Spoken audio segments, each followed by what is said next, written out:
You really don't need a sign to tell you, even if you've been here for a small time. The green and the gate sheltering unseen livestock will say enough, as will the barn under the wires, agriculture no longer isolated from technology. Vigilant dogs under a shade tree can bark it to you. This is Arkansas, where pride can come from the simplest acts, like saving the box turtle, and Jesus is consistently brought to your attention on a sign, or maybe a road in a heavenly forest, well-traveled, rutted, natural, and necessary. And the people who are conscious of boundaries will all tell you, this is Arkansas. Rural is not backward. It contains its own sophistication, and the colors in a small valley make it impossible to take fields for granted.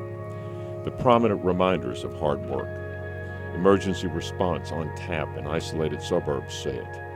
This is Arkansas. Late in the afternoon, people gather in places, humble on the outside, but America reflected on the inside. All who enter are family, south of the city and northeast of the city, where veterans gather to straighten out the world, the voices of men and women who have traveled to meet trouble, but return to a state of abundance and sharing. The mountains of the west that give way to the fields in the east, and the flatness with its own particular form of beauty say it.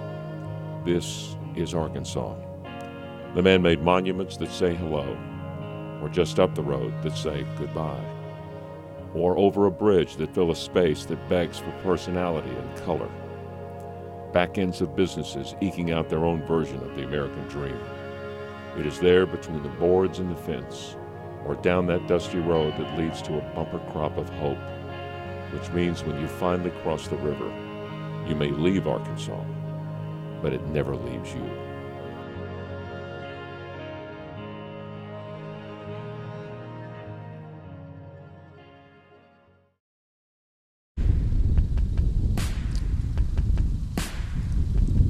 Welcome back to Omaha. Despite 9 trips for the Razorbacks to this very city and this very stadium, Rob, they've never brought home a national championship, been on the doorstep, but have never done it. Not yet. But a lot of people are saying this is the best team that they've had in quite some time. Dave Van Horn has won a national championship. He has done it. Division II, Central Missouri State University a few years ago. But this is the year a lot of people believe it, including the wise man himself, Craig O'Neill.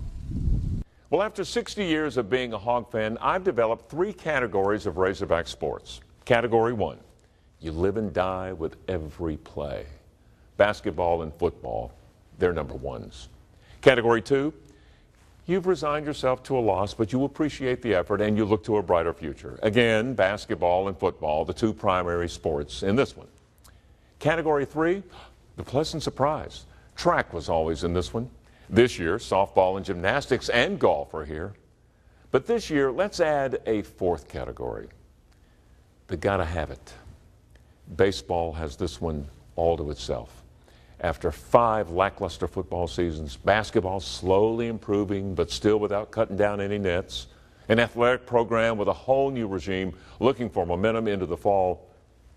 We need this baseball team, this trip to Omaha, with several teams in Omaha waiting that the Hogs have already beaten. We need expectations and high hopes. We need these players, both homegrown and imported, to electrify us under the glare of ESPN lights. We need a Bryant pitcher to dominate, a no-nonsense coach to orchestrate, a Texas team to infuriate. This baseball team demands that we all watch and cheer and live and die with every pitch. Welcome to Category 1 baseball. Go Hogs.